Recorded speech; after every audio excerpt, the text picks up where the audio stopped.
jambo la hijabu limechukuliwa kwa wanawake wengi wa Kiislamu kwamba ni fasheni, ni jambo la hiari, bali kuna watu wanaamini kwamba kama binti ameolewa basi hijabu anamvalia mume wake, na utawaona baadhi ya wanawake wakiwa katika ndoa wanajitahidi kuvaa hijabu zao kisheria, lakini ikitokea haja ya ndoa imevunjika au hajaolewa, anasema mimi navaa hijabu, namvalia nani?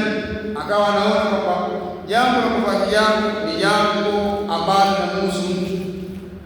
Tutaona hapa kwamba kuvaa hijabu si jambo binafsi, bali ni sheria ya Allah subhanahu wa ta'ala, ambayo Muislamu mwanamke anapovaa hijabu yake ya kisheria anakuwa ni sehemu ya kumwabudu Allah subhanahu wa ta'ala. Kama nilitangulia kusema shehe hapa kwamba sisi wanadamu tumeletwa katika maisha ya dunia. Lengo la kuletwa katika maisha ya dunia ni sisi kumwabudu Mola wetu subhanahu wa ta'ala. Sasa miongoni mwa aina za ibada kwa mwanamke ni kuvaa hijabu ya kisheria ambayo imetimiza masharti na vigezo. Ni masharti gani ambayo yanazingatiwa katika masuala mazima ya hijabu? Ndiyo ambayo tunazungumza insha Allah taala katika maudhui kama hii. Lakini pia Muislamu anatakiwa afahamu, maadamu wewe ni Muislamu, wajibu wako ni kufuata yale ambayo anayokuelekeza Mola wako, yale ambayo anayokufundisha Mola wako, na wala si kuiga wanaofanya watu wengine. Maana katika matatizo tuliokuwa nayo leo hii, watu wanaiga kila anachoona mtu akifanya.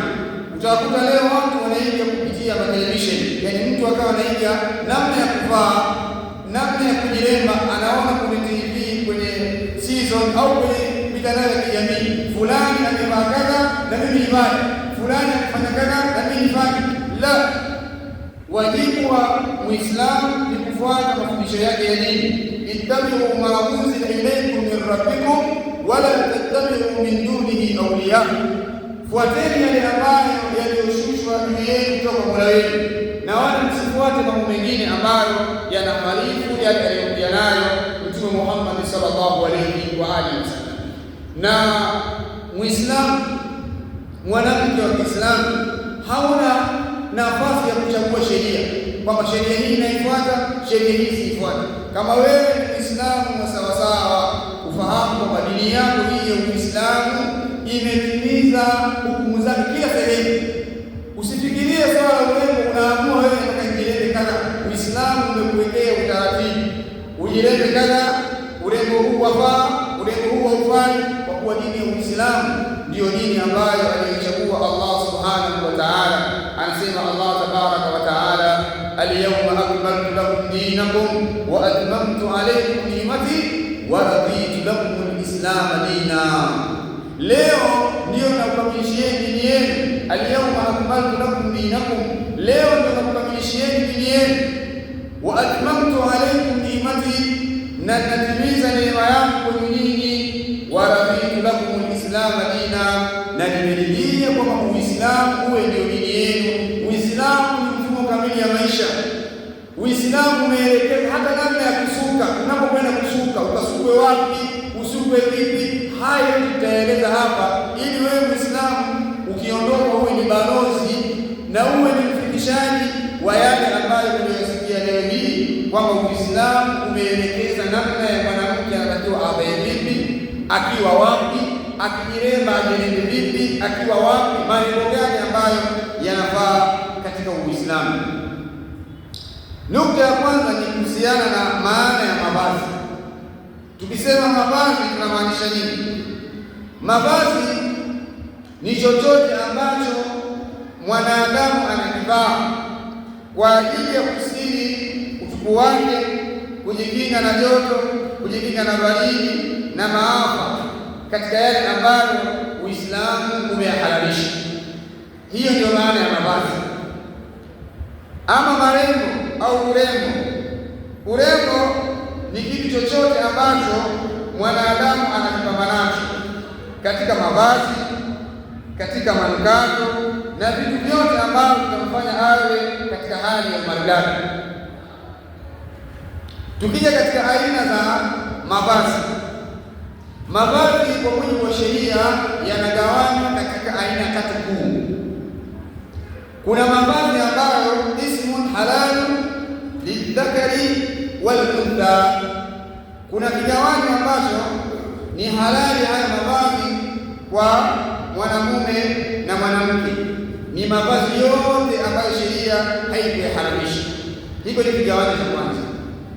Kigawanyo cha pili, qismun haramun ala dhukuri wal inath. Kuna mavazi ambayo ni haramu kwa wanamume na wanawake. Mavazi ya aina hiyo ni almalabis almasruqa, mavazi yaliyoibwa, wal mawsuba, na yaliyoporwa, au mavazi ambayo ndani yake kuna kujifananisha baina ya wanawake na wanamume. Kadhalika kigawanyo cha tatu, qismun haramun ala dhukuri duna al-inath, mavazi ambayo ni haramu kwa wanamume na siyo haramu kwa wanawake. Mfano, kuvaa hariri, kuvaa dhahabu. Kuvaa dhahabu na hariri ni haramu kwa wanamume wa Kiislamu, lakini ni halali kwa wanawake wa Kiislamu kuvaa dhahabu, kuvaa hariri. Kwa hiyo tunapata kwamba mavazi yanagawanyika sehemu tatu. Kuna aina ya kwanza ambayo ni haramu kwa wanamume na wanawake, kuna ambayo ni haramu kwa wanamume, yani kuna ambayo ni halali kwa wanaume na wanawake, na kuna ambayo ni haramu kwa wanaume na wanawake, alafu kuna ambayo ni haramu kwa wanamume na ni halali kwa wanawake. Lakini tukija kuangalia vazi la mwanamke, vazi la mwanamke linagawanywa katika sehemu tatu. Naomba hii sehemu kama ni kalamu aandike, sehemu muhimu sana. Mavazi ya mwanamke yanagawanywa sehemu tatu. Sehemu ya kwanza, libasul mar'a amama zawjiha, vazi la mwanamke mbele ya mume wake. Mwanamke anapokuwa mbele ya mume wake anaruhusiwa kuondoa nguo zote. Yaani mwanamke anapokuwa mbele ya mume wake, wako watu wawili, yeye na mume wake, hapa anaruhusiwa kuondoa hata nguo zote, sheria imemruhusu.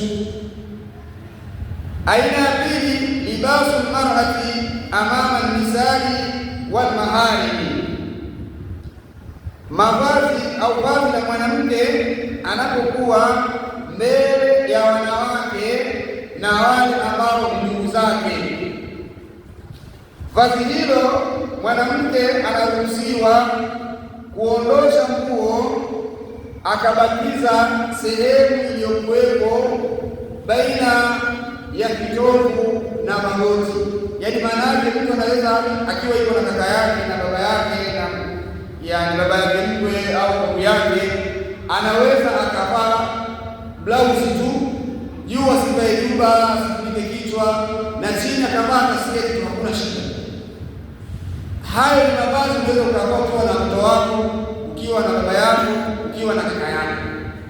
Hii ni kigawanyo cha pili ambacho mwanamke wa Kiislamu vazi lake linakuwa hivi. Aina ya tatu ni libasul mar'ati amama rijali al-ajani, vazi la mwanamke anapokuwa mbele ya wanamume ambao sio ndugu zake.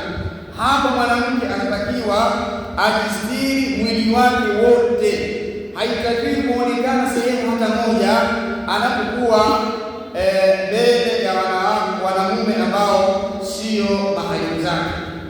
Ukiangalia aina tatu hizi za mavazi, aina ya kwanza, vazi ambalo wewe unatakiwa uvae unapokuwa na mume.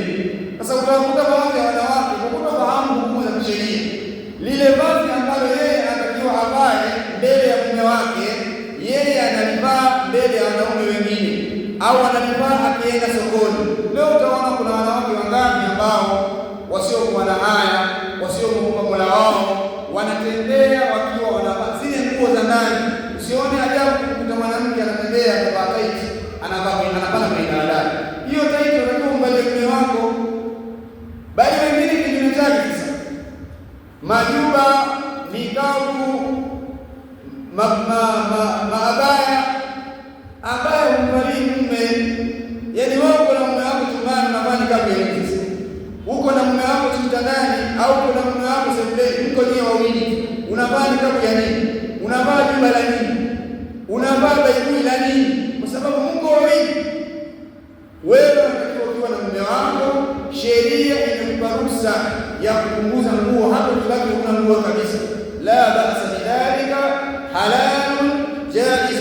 jambo ambalo lilikuwa la halali na ni jambo ambalo liliokuwa sheria inaruhusu, na wakati mwingine ni sunna, kwa sababu ili mwanamume aweze kuvutiwa na wewe, kwa sababu wakati mwingine mtu anapita huko barabarani anaona wanawake wako wamekaa vibaya kule, ile mitego anaopata huko nje, wewe unapokuwa naye ndani ndio akuone mara kwa mara.